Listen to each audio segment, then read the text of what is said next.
I died on my 35th birthday, choking on champagne in a hospital room I'd paid for, watching my husband celebrate his promotion with the woman he'd been sleeping with for 2 years. The champagne wasn't even good. Cheap Prosecco from the hospital cafeteria because Marcus said it wasn't worth bringing the expensive bottle he'd bought for later. Later for them, I realized as the liquid burned down my windpipe wrong. As I gasped and clawed at my throat, I saw her hand on his arm, saw him lean into her touch, saw neither of them move to help me. The doctor who rushed in was too late. I remember thinking how ironic it was, dying in a hospital, dying on my birthday, dying after spending the last 8 years making sure Marcus's birthday was perfect. Hand-rolled sushi from that place in the city, weekend trips to vineyards, surprise parties with his college friends who barely remembered my name. My last thought wasn't of him, it was of the offer letter I'd burned 6 years ago. VP of Product Development at Meridian Tech, the job I'd dreamed of since college. The job Marcus made me turn down because we can't both have demanding careers and someone needs to be flexible for when we have kids. We never had kids. He never wanted them, but by the time I figured that out, I'd already quit my dream job at Meridian, turned down the promotion, and taken a part-time consulting role that kept me available for his needs. Then I woke up, not in a hospital room, not in heaven or hell, in my old apartment, the one I'd lived in before Marcus, the one with the water stain on the ceiling that looked like a bird and the radiator that clanged at 3 a.m. like clockwork. I sat up in bed and my body felt wrong. Too light, too flexible. I looked down at hands that weren't quite mine.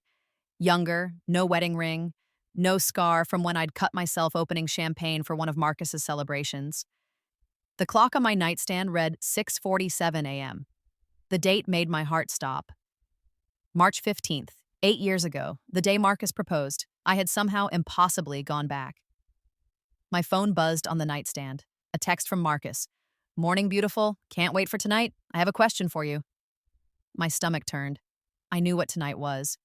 Dinner at Lucia's, the Italian place where he'd propose with his grandmother's ring, where I'd cry and say yes and think I was the luckiest woman alive, where I'd start the slow process of dismantling everything I'd built for myself. Not this time. I looked at the phone again and saw the date below the message. March 15th meant something else too. Today was the day I was supposed to hear back from Meridian Tech about the VP position. In my old life, I'd been so nervous waiting for that call. When it finally came, I was at lunch with Marcus's mother, who spent 2 hours explaining why career women made poor wives. I'd missed the call. By the time I called back, Marcus had already started his campaign. "This is such a pivotal time. For us, babe. I'm up for senior analyst. If I get it, I'll be on track to make partner before I'm 40. We need to think about our future. Do you really want to be one of those women who's never home?" My mom raised 4 kids and managed the household. She says that's the most important job a woman can have. I make enough for both of us. Why do you need to work 80-hour weeks? I'd withdrawn my application, told them I'd changed my mind. Meridian hired someone else, David Chen, who was now executive VP and probably being groomed for CEO. But I wasn't that person anymore. I was someone who knew exactly how the next 8 years would play out. Someone who knew Marcus would never make partner because he wasn't good enough. Someone who knew his career would plateau at senior analyst while he blamed me for being too ambitious and emasculating. Someone who knew he'd cheat with his secretary and let me die choking on cheap Prosecco. I picked up my phone and deleted Marcus's message without responding. Then I checked my email. There it was. The subject line that had changed everything. Meridian Tech, VP Product Development position. My hand shook as I opened it. "Dear Ms. Sarah Chen, we are pleased to offer you the position of Vice President of Product Development at Meridian Technologies." I read the whole thing 3 times. Salary, $280,000 plus stock options. Start date, April 1st. Reporting directly to the CEO, Jennifer Morrison. In my old life, I'd never responded to this email. Now I hit reply so fast, I almost dropped the phone. "Dear Ms. Morrison, I am delighted to accept your offer. I look forward to starting on April 1st. Best regards. Sarah Chen." My finger hovered over the send button for just a moment. This was it. The moment I chose myself. the moment I took back everything Marcus had stolen from me. I hit send. Then I blocked Marcus's number and started packing. The next 2 weeks were a blur of strategic warfare disguised as a breakup. Marcus didn't take the news well when I called him from my office line that evening. "What do you mean you're focusing on your career?" His voice went sharp, the tone he used when his mother criticized his tie choice. "Sarah, I'm proposing tonight. I have reservations. I have a ring." "I didn't ask you to buy a ring, Marcus. We've been together for 3 years. Everyone expects us to get engaged." Everyone. Not him, not because he loved me or wanted to build a life together. Because his mother kept asking when he'd settle down, and I was convenient. "I'm sorry," I said, and I wasn't. "I've accepted a position that's going to require all my focus." "What position? You didn't tell me you were interviewing." "Because you would have sabotaged it," I thought, "just like you'll sabotage everything else." "VP of Product Development at Meridian Tech." The silence stretched so long I thought he'd hung up. "Meridian?" he finally said. "Sarah, those are 100-hour weeks. That's constant travel. When would we even see each other?" "We wouldn't," I said simply. "That's why this is a goodbye call." "You're breaking up with me over a job?" He sounded genuinely bewildered, like he couldn't comprehend that I'd choose myself over him. "Sarah, be reasonable. I'm about to make senior analyst. We can have a good life. You can do consulting work from home. We can start a family, so you don't want kids, Marcus." Another silence. "What?" "You don't want children. You want a wife who makes your life easier. Someone to plan your parties and pick up your dry cleaning and smile at your colleagues and make you look successful. That's not me. That's never going to be me." "This isn't a scene. You're throwing away 3 years because of some feminist quarter-life crisis?" I almost laughed. "I'm throwing away 3 years before it becomes 8 years and a funeral." "Goodbye, Marcus." I hung up before he could respond and blocked his office line too. My hands were shaking. In my old life, I'd been devastated when relationships ended. I'd cried and eaten ice cream and wondered what was wrong with me. But now all I felt was relief, like I'd been carrying something heavy for miles and finally put it down. My desk phone rang. I picked it up without thinking. Sarah Chen. "Sarah, it's Jennifer Morrison from Meridian. I just got your acceptance email. I have to say, I'm thrilled." I sat up straighter. Jennifer Morrison was a legend in tech. She'd built Meridian from a small startup to a company worth $3 billion in 15 years. She was on the cover of Forbes last year, and she was calling me directly. "Thank you, Ms. Morrison. I'm excited to join the team." "Call me Jennifer. And I wanted to reach out personally because I think you're going to do great things here. Your vision for product development aligns perfectly with where we're heading. I'm looking forward to working with you." In my old life, I'd never had this conversation, never heard the warmth in Jennifer's voice or felt the validation of being wanted for my skills, not my availability. "I won't let you down," I said. "I know you won't. See you April 1st. I hung up and let myself have one moment of pure joy. Then I got to work. I had 2 weeks to prepare, 2 weeks to remember everything I'd learned in my old life, every mistake Meridian made, every opportunity they missed. I'd watched from the sidelines as Marcus's career stagnated and mine disappeared. Now I was going to use every piece of knowledge I'd gained through suffering, starting with David Chen. In my original timeline, David had gotten the VP position I'd turned down. He was smart, competent, and politically savvy. He'd made good decisions, but not great ones. He'd played it safe, focused on incremental improvements instead of innovation.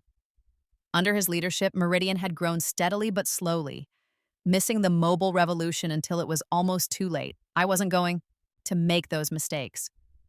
I spent the next 2 weeks at the public library using their computers to research everything I could remember. The iPhone had launched a year ago, but most companies were still skeptical about smartphones. In my old life, Meridian had waited 3 years to develop a mobile strategy. By then, they were so far behind, they'd had to acquire a smaller company for their technology. I wasn't going to wait. I drafted a proposal, a comprehensive mobile-first strategy that would position Meridian as a leader in the space. I outlined every trend I'd seen develop over 8 years, every shift in consumer behavior, every technological advancement that was coming. I framed it as vision and insight, not prophecy. When April 1st came, I walked into Meridian's headquarters in downtown Seattle with my proposal in hand and fire in my chest. The office was exactly as I remembered it. Open floor plan, glass-walled conference rooms, exposed brick walls covered in motivational posters about innovation. The receptionist was new, or old, I guess, since this was 8 years ago. A young guy with hipster glasses who brightened when I introduced myself. "Oh, Ms. Chen, we've been expecting you. I'll let Jennifer know you're here." I sat in the waiting area and watched the office buzz around me. Young developers hunched over laptops, product managers gesturing wildly in meetings, designers sketching on whiteboards. This was where I belonged. This was what I'd given up for a man who let me die. "Sarah!" Jennifer Morrison strode across the office like she owned it, because she did. She was 52, tall and lean, with silver hair she wore in a sharp bob. Her handshake was firm, her smile genuine. "Welcome to Meridian. Ready for the grand tour?" She showed me the office, introduced me to the executive team, and took me to my new workspace. Not a cubicle or a shared desk, but a real office, with a door and a window overlooking the city. "This is yours," Jennifer said. "I know some companies are doing the open office thing, but I believe executives need space to think. Make it your own." I set my bag down on the desk and felt something settle in my chest. This was real. I was really here. "I have something I'd like to discuss with you," I said. "When you have time." Jennifer checked her watch. "I have 20 minutes before my next meeting. Walk me through it." I pulled out my proposal. "I've been thinking about mobile." Jennifer's eyebrows rose. "Mobile phones?" "Smartphones specifically. The iPhone launched last year, and I think it's going to change everything. Not just how people communicate, but how they work, shop, consume media, everything. And I think Meridian needs to be ahead of this curve, not behind it." I opened my folder and spread out the pages I'd prepared. Market analysis, consumer behavior predictions, technical requirements, competitive landscape. "This is impressive," Jennifer said slowly, scanning the documents. "You put this together in 2 weeks?" "I'm passionate about this space.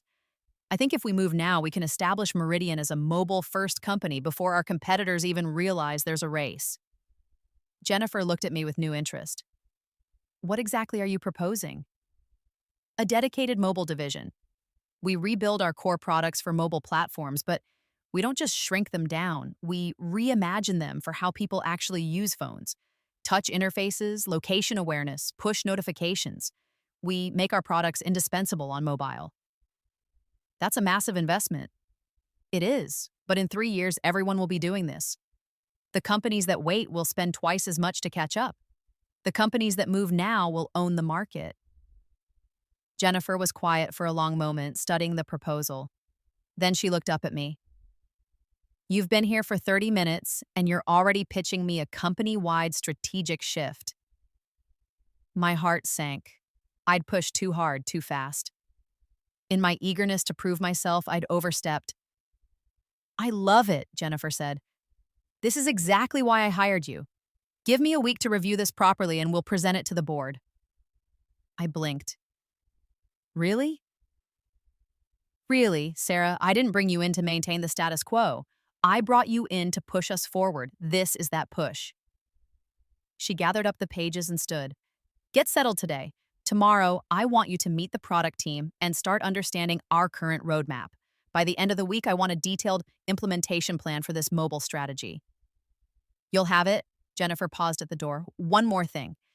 David Chen is going to feel threatened by you. He's been with the company for 5 years. He expected to get the VP role you were offered. He's good at his job, but he doesn't think big enough. Don't let him slow you down." After she left, I sat at my desk and let myself breathe. I'd forgotten how good this felt, being valued, being challenged, being seen. My old office phone rang. The number was blocked, but I picked up anyway. Sarah Chen. Sarah, thank God, it's Marcus. I should have known he wouldn't give up that easily. I blocked your number, Marcus. That was intentional. I know, and I'm sorry for how I reacted. I was surprised, that's all, but I've been thinking, and maybe this job could be good for us. We could both focus on our careers for a few years, then reassess. There is no us, Marcus. I was very clear about that. Don't be like this. We can make it work. I've talked to my mom, and even she thinks, I don't care what your mother thinks. I don't care what you think. We're done. Sarah, I hung up and immediately called ET. Hi, this is Sarah Chen in product development. I need to block a number from calling my office line. I gave them Marcus's information, then his mother's for good measure. Then I blocked every mutual friend we had, every connection that tied me to that old life. I was starting over. No dead weight, no compromises, no more dying in hospital rooms while the man I'd sacrificed everything for celebrated with his mistress. The first 3 months at Meridian were brutal. Jennifer wasn't kidding about David Chen feeling threatened. He undermined me in meetings, questioned my decisions, and made sure everyone knew he'd been passed over for the VP role I now held. But I had something he didn't: 8 years of future knowledge and the burning fury of a woman who'd already lost everything once. I worked 18-hour days, not because Marcus had made me, but because I chose to. I rebuilt relationships with the product team, studied every line of code, and learned the business inside and out. I found the gaps David had missed, the opportunities he'd overlooked, the risks he'd ignored, and I kept pushing the mobile strategy. By June, Jennifer presented my proposal to the board. By July, they'd approved a $50 million investment in mobile development. By August, I was leading a team of 20 engineers building Meridian's mobile-first future. David was furious. I didn't care. In September, I got an email that made my blood run cold. Sarah, I hope you're well. I wanted to reach out because I'm starting a new position at Harrison & Associates, senior analyst. I know how you feel about corporate law, and I think you're right that it's a good fit for me. I also wanted to apologize for how things ended between us. I was selfish and didn't support your ambitions the way I should have. I see that now. I'd love to get coffee and catch up if you're open to it. I miss you. Marcus. I stared at the email for a full minute. Harrison & Associates was the firm where Marcus worked in my old timeline. He'd started there as a junior analyst right out of law school and clawed his way up to senior analyst over 10 years. This email meant he'd just started, months ahead of schedule. Something had changed. My choices had created ripples. I should have deleted the email, blocked him again, moved on. Instead, I replied, Marcus, coffee sounds fine. Thursday at 3 p.m., the Starbucks on 5th? Sarah.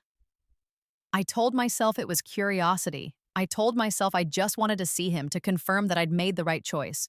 But really, I wanted him to see what he'd lost. Marcus looked good. That was the first thing I noticed when I walked into Starbucks that Thursday. He'd always been handsome in a generically pleasant way.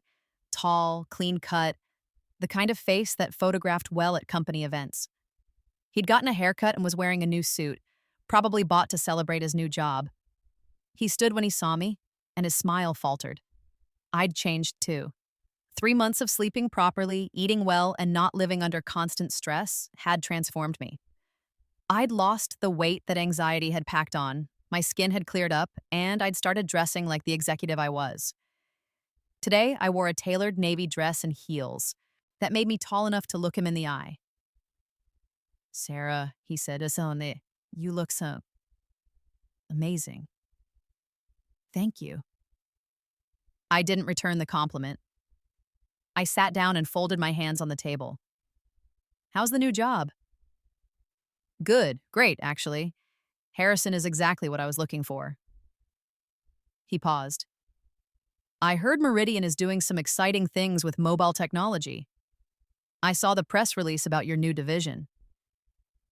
Of course he had. Marcus always kept tabs on me. I'm leading it. That's incredible. I always knew you were brilliant. He leaned forward and I recognized the posture. The one he used when he wanted something. I've been doing a lot of thinking since we broke up. About what you said, About me not supporting your ambitions, you were right. I know I was.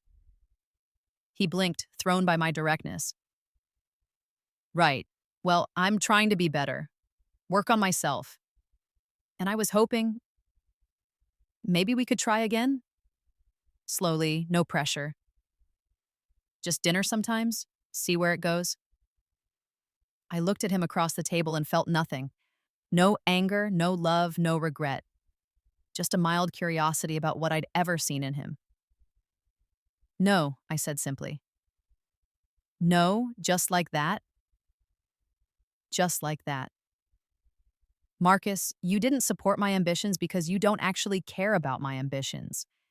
You care about having a girlfriend who makes you look good and doesn't threaten your ego. I'm not interested in being that person. His jaw tightened. That's not fair. Isn't it? Tell me honestly, if we got back together and I kept this job with its crazy hours and constant travel, how long before you started complaining? How long before you told me I was neglecting the relationship? How long before you made me choose between you and my career? He didn't answer. That's what I thought. I stood up. I hope Harrison works out for you, but we're done, Marcus. Permanently. I walked out before he could respond, and I didn't look back. 2 years into my tenure at Meridian, the mobile division I'd built had become the fastest growing part of the company. Our smartphone apps had millions of users, our revenue had tripled, and we'd been featured in TechCrunch, Wired, and the Wall Street Journal. Jennifer promoted me to senior vice president and gave me a seat at the executive table. David Chen left for a competitor 3 months later. I sent him a polite goodbye card and didn't think about him again. The best part wasn't the success or the money or the recognition, though those were nice. The best part was waking up every morning and loving what I did.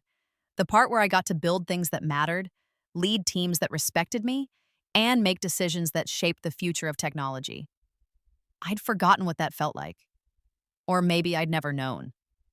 I dated occasionally, a software engineer I met at a conference, a venture capitalist who took me to interesting restaurants, a designer with kind eyes and skilled hands. None of them turned into anything serious, and I didn't mind. I was too busy building an empire to worry about romance. I heard about Marcus sometimes through mutual acquaintances. He was still at Harrison, still a senior analyst, still waiting for that partner position that would never come.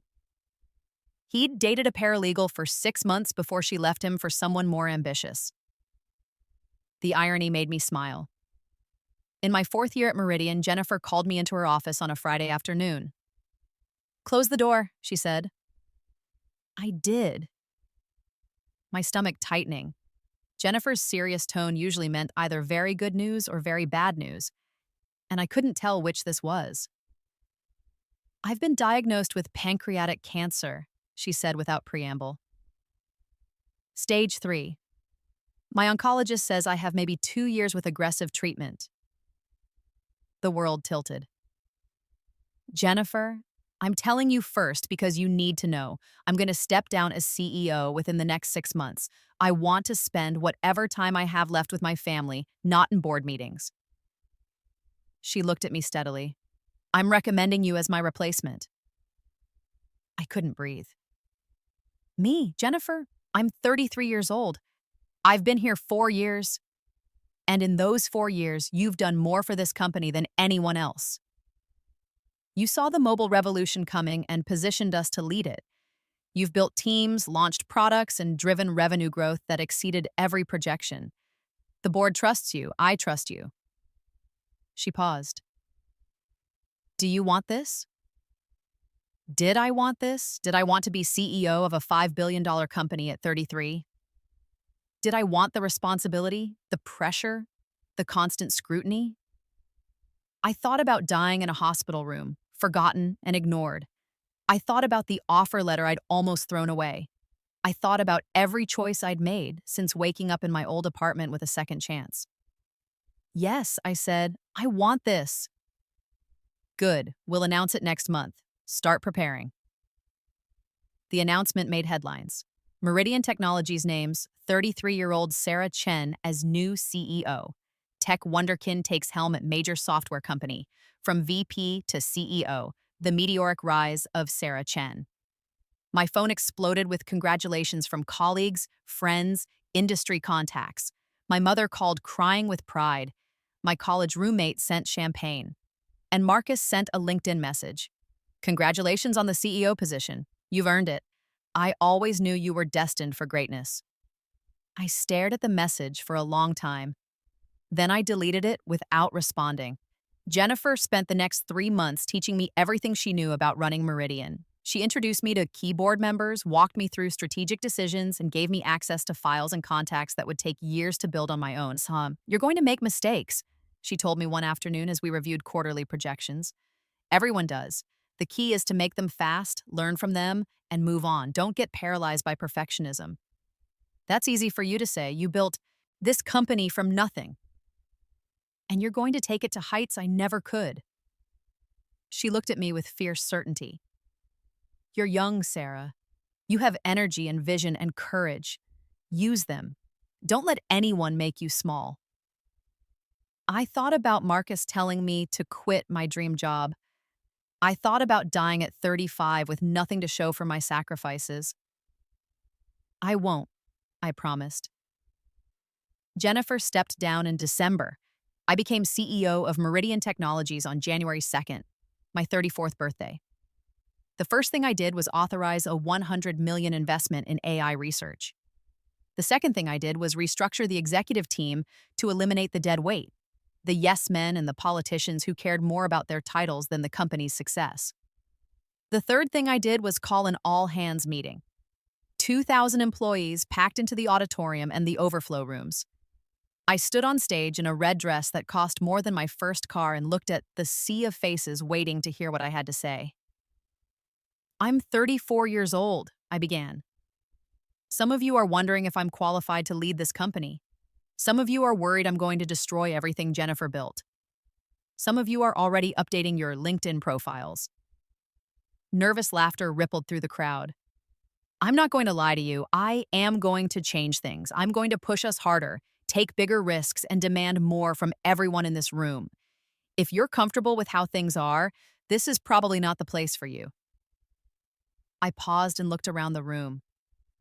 But if you want to build the future, if you want to create products that change the world, if you want to work somewhere that values innovation over bureaucracy, then I promise you, Meridian is about to become the most exciting company in tech.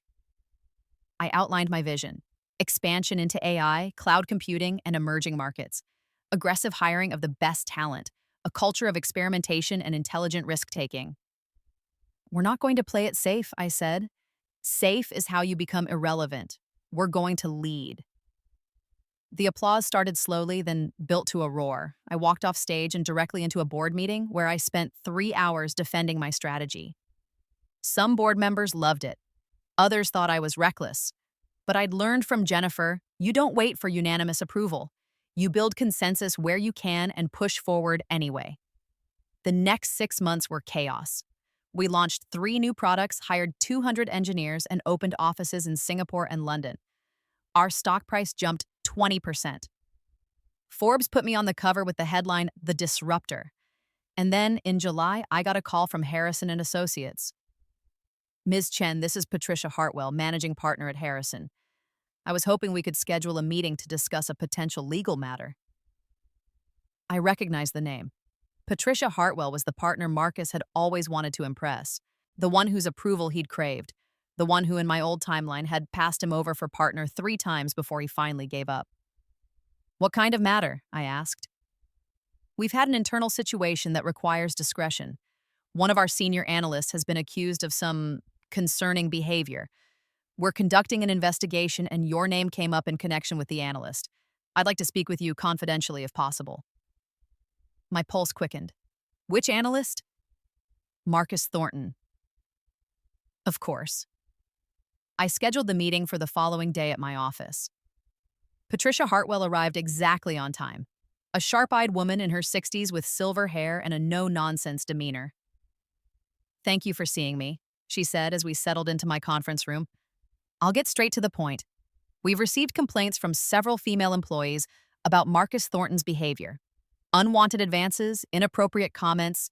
and in one case, what appears to be a quid pro quo situation involving a performance review. I kept my face neutral. I see. Your name came up because Marcus listed you as a personal reference on his original application 7 years ago. I'm trying to understand his character and history. Were you in a relationship with him? Briefly, 8 years ago. We dated for about 3 years, and I ended the relationship when I took this position. Can you tell me about his behavior during that relationship? I thought about how to answer. I could lie, protect him, be the bigger person, or I could tell the truth and watch the consequences finally catch up with him.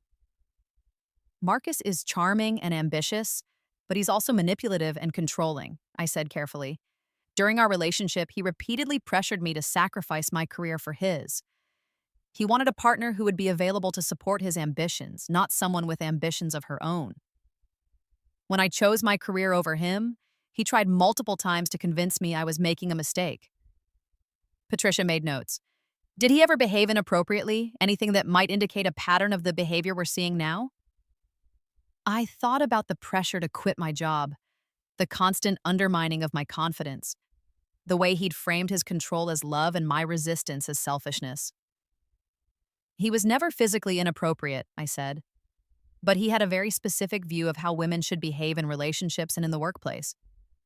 He believed women should be supportive rather than ambitious, accommodating rather than demanding. He seemed to resent women who didn't fit that mold. Patricia looked up from her notes. Would you be willing to provide a formal statement if our investigation continues? Yes, I said without hesitation.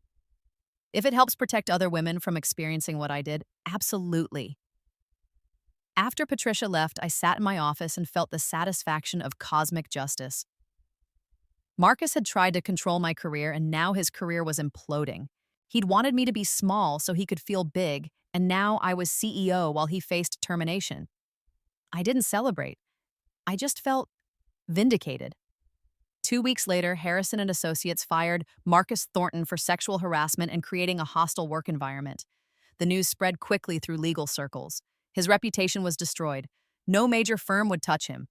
I heard he started sending out applications to smaller firms in other cities. I heard one of his victims filed a civil suit. I heard he had to move back in with his mother. I didn't follow up. I didn't need to. Marcus Thornton was no longer my problem or anyone else's problem at Harrison and Associates. He was just a cautionary tale about men who couldn't handle ambitious women. 5 years into my tenure as CEO, Meridian Technologies had become one of the most valuable companies in the world. Our market cap hit $50 billion. We'd acquired 3 companies, launched products that changed how people worked and lived, and established ourselves as leaders in AI and cloud computing. I'd also become something of a celebrity in tech circles. I gave keynote speeches at conferences, appeared on panels about women in leadership, and mentored young entrepreneurs who wanted to build the next big thing. People asked me constantly about work-life balance, as if being a woman CEO meant I needed to justify not having a husband and kids. I learned to smile and say I was focused on my career right now. Maybe someday, we'll see. What I didn't say was that I'd already lived the alternative. I'd already spent 8 years making myself smaller to fit into someone else's vision of my life. I'd already died with nothing but regrets. This life, the one where I chose myself, where I built something meaningful, where I woke up excited instead of anxious, this was the life I wanted. I did date, occasionally. A few months here and there with people who understood that my company came first and were okay with that. None of them lasted, but none of them broke my heart either. I'd learned to enjoy connection without needing it to be forever. Then, at a tech conference in San Francisco, I met Daniel Park. He was the CTO of a promising startup, brilliant and kind with a sense of humor that caught me off guard. We talked for 3 hours at the networking event, then had dinner the next night, then breakfast the morning after that. I should warn you, I told him over coffee. I'm not great at relationships. I work a lot, I travel constantly. I'm not looking for someone to complete me or fix me or any of that romantic nonsense. Daniel smiled. Good. I'm not looking for a project. I'm looking for a partner who's as obsessed with their work as I am with mine. Someone who understands that ambition isn't a character flaw. We started seeing each other when our schedules aligned, quick trips, stolen weekends, video calls late at night when we were both still at the office. It wasn't a traditional relationship, but it worked for us. You know what I like about you? Daniel said one night as we lay in his apartment, tangled in sheets and satisfied. You never apologize for being successful. You never make yourself smaller. It's incredibly attractive. I thought about Marcus, who'd needed me to be smaller so he could feel bigger. I thought about dying because I'd made myself so small I'd disappeared entirely. I spent a long time apologizing, I said. I'm done with that. Daniel kissed my shoulder. Good. The world needs more women who refuse to apologize for taking up space. We dated for 2 years before he proposed, and even then it wasn't traditional. We were in Tokyo for a conference, jet-lagged and exhausted, eating ramen at 2 a.m. I think we should get married, he said casually, like he was suggesting we order more gyoza. I looked up from my bowl. Is that a proposal? I don't know. Is that a yes? Depends. Are you going to ask me to quit my job? Are you out of your mind? Your job is half of why I love you. Then yes, I said, I'll marry you. We got married at City Hall 3 months later with a dozen friends and no family drama. My mother cried anyway. Daniel's parents gave us matching laptops as wedding gifts. We honeymooned in New Zealand for exactly 5 days before we both got too anxious about missing work and flew home. It was perfect. I was 39 when I got the call about Marcus. I was in a board meeting, my phone buzzing insistently in my pocket. I ignored it the first 3 times. The 4th time, I glanced down and saw it was Patricia Hartwell from Harrison & Associates. I excused myself and took the call in the hallway. Patricia, is everything okay? Sarah, I'm calling because... Well, I thought you should know. Marcus Thornton was found dead this morning. Apparent suicide. The world went silent. What? He'd been struggling since we terminated him. Couldn't find work, mounting debt, depression. His mother found him this morning. I'm calling because he left a note that mentioned you. My hands went cold. What did it say? He blamed you for destroying his career. He said if you'd stayed with him, supported him like you should have, he would have been successful. He said you were selfish and cruel and he hoped you'd live with the guilt of his death. I leaned against the wall, processing. Marcus was dead. Marcus had killed himself and blamed me with his last words. I should feel guilty. I should feel sad. I should feel something. But all I felt was tired. Sarah, are you there? I'm here. Thank you for calling, Patricia. His mother is... She's saying things about you. I wanted you to hear about this from me first, in case she tries to cause trouble. I appreciate that. After I hung up, I stood in the hallway for a long time.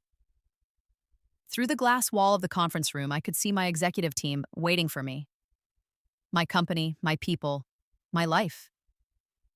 Marcus had wanted me to feel guilty for choosing this over him. He'd wanted his death to haunt me, to punish me for not being the woman he wanted me to be. But I'd already died once for him. I'd already lost 8 years to his selfishness. I'd already paid the price of loving someone who couldn't love me back. I wasn't going to let him take anything else from me. I walked back into the conference room and continued the meeting. Marcus's mother did try to cause trouble. She called reporters claiming I'd destroyed her son's life and career. She posted on social media about how I'd ruined him. She even threatened to sue me for emotional damages. I hired the best lawyers and ignored her. Eventually, the story died. People forgot about Marcus Thornton and his bitter suicide note. The news cycle moved on. I didn't forget, but I didn't dwell on it either. Marcus had made his choices, just like I'd made mine. He'd chosen manipulation and control. I'd chosen freedom and ambition. He'd died angry and alone. I was alive and surrounded by people who valued me. There was no comparison. 2 years after Marcus's death, Forbes named me one of the most powerful women in technology. That same year, Meridian Technologies became the 3rd most valuable company in the world, behind only Apple and Microsoft. I was 41 years old. I'd been CEO for 7 years. I'd built an empire, married a man who celebrated my success, and created a life that felt like winning every single day. And then I got a call from my mother. Sarah, honey, I was going through some old boxes and I found something I think you should have. What is it, Mom? It's a letter from you. You wrote it 8 years ago, right after you got that job at Meridian. You asked me to keep it safe and only give it to you if you ever seemed like you were losing yourself again. My blood ran cold 8 years ago, right after I'd gone back in time when I was terrified I might forget the lessons I'd learned. Can you read it to me? I heard paper rustling. Dear future Sarah, if you're reading this, it means I was smart enough to leave myself a reminder. Here's what you need to remember. You died once because you made yourself small for a man who didn't deserve you. You died at 35 with nothing but regrets. You got a second chance. Don't waste it. Choose yourself. Choose your ambition. Choose the life that makes you wake up excited instead of anxious. Choose people who celebrate your success instead of resenting it. And if you ever meet Marcus Thornton again, run. He will try to make you small. He will fail because you know better now. But don't even give him the chance. You're going to do amazing things. Don't let anyone stop you. Love, Sarah, age 29, day 1 of your new life. My mother's voice was soft. Did you want me to send this to you, honey? No, I said, wiping away tears I hadn't realized were falling. I don't need it anymore. But thank you for keeping it safe. Are you okay, Sarah? I'm perfect, Mom. I'm exactly where I'm supposed to be. At 45, I was named CEO of the Year by Fortune magazine. At 48, I took Meridian Technologies to a market cap of $100 billion. At 50, I started a foundation to support women in STEM and put $500 million of my own money into it. Daniel and I never had kids. We were too busy changing the world in our own ways, but we were happy. Deeply, genuinely happy in a way I'd never been with Marcus. Sometimes I thought about my first life. The hospital room, the cheap Prosecco, the feeling of drowning while the man I'd sacrificed everything for didn't even notice. Then I looked around at the life I'd built, the company, the marriage, the impact. And I felt nothing but gratitude for the second chance I'd been given. I'd died at 35 with nothing. I'd been reborn at 29 with everything to gain. And I'd spent every day since making sure I never forgot the difference. The news about Marcus's former employer broke on a Tuesday morning. Harrison and Associates was being sued by 15 women for systemic sexual harassment and discrimination. The lawsuit named specific partners who'd enabled the behavior, including several who'd worked directly with Marcus. The firm's reputation was destroyed overnight. Partners resigned. Clients left. Within 6 months, Harrison and Associates filed for bankruptcy. I read the news and felt a grim satisfaction. Justice was slow, but it came eventually. My assistant buzzed my office. Sarah, you have a visitor. She says it's personal. A Ms. Hartwell? Patricia Hartwell looked older than I remembered. Tired. She sat in my office and accepted the coffee I offered with hands that shook slightly. I owe you an apology, she said without preamble. When I interviewed you about Marcus 7 years ago, I didn't take it seriously enough. I thought it was just one bad employee, not a systemic problem. I was wrong. You fired him, I pointed out. That's more than a lot of firms do. I fired one person. I should have investigated the whole culture. I should have listened when women complained. I should have... She trailed off, looking at her coffee. I'm sorry, Sarah, for what it's worth. It's worth a lot, I said quietly. Thank you. After she left, I sat at my desk and thought about all the women who'd been hurt by men like Marcus. All the careers destroyed by harassment and discrimination. All the potential wasted because someone decided women shouldn't be ambitious. I picked up my phone and called the head of our foundation. I want to create a new program, I said. Legal support for women experiencing workplace harassment. Full funding, top lawyers, no questions asked. Can we do that? Absolutely. How much are you thinking? Start with 50 million. We'll expand if there's demand. Sarah, that's incredible. It's necessary, I said. Let's make sure no woman has to choose between her career and her dignity ever again. On my 55th birthday, I stepped down as CEO of Meridian Technologies. I'd led the company for 21 years. I'd grown it from $5 billion to $150 billion in market cap. I'd created thousands of jobs, launched products used by billions of people, and changed the tech industry forever. It was time. I stayed on as executive chair, mentoring my successor, a brilliant woman named Maya Chen, no relation, who I'd hired 15 years earlier as a junior product manager. She was 42, ambitious, and ready. Don't let anyone make you small, I told her on her first day as CEO. Not the board, not the press, not the men who think they know better. Trust yourself. Did someone tell you that? She asked. I told myself that, I said. 26 years ago, when I got my second chance. Maya looked confused, but she didn't ask. She just nodded and went to work. I spent my time doing other things. I wrote a book about leadership that became a bestseller. I spoke at universities and conferences. I advised startups and invested in women-led companies. I traveled with Daniel to places we'd always wanted to see but never had time for. And I never, not once, regretted choosing myself over Marcus Thornton. I was 60 years old when I got the diagnosis. Pancreatic cancer, just like Jennifer Morrison, stage 4. The doctor gave me 6 months, maybe a year with treatment. I sat in the office and thought about Jennifer, who'd lived 2 years after her diagnosis and spent them with her family. I thought about dying at 35 in a hospital room alone except for the man who'd betrayed me.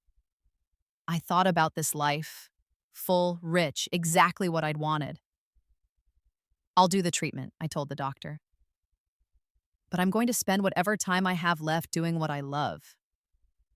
I told Daniel that night. He cried. I held him and felt grateful that I'd found someone who loved me for exactly who I was. I'm not sorry, I said, for any of it. I lived exactly the life I wanted. I know, he said. That's what I love most about you. You never settle. I made it 11 months, 11 good months where I wrapped up projects, said proper goodbyes, and spent time with the people who mattered. On my last day, I was in our home in Seattle, surrounded by friends and family. Daniel held my hand.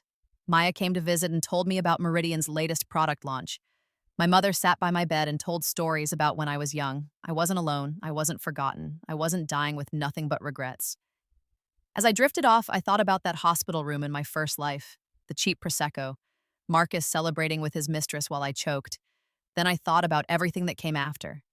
The second chance, the choices, the empire I'd built, and the life I'd lived on my own terms. I'd been reborn once already. If there was an afterlife, if there was another chance, I knew what I'd choose. I'd choose myself. Single time, I'd choose myself, and in my final moment, I smiled.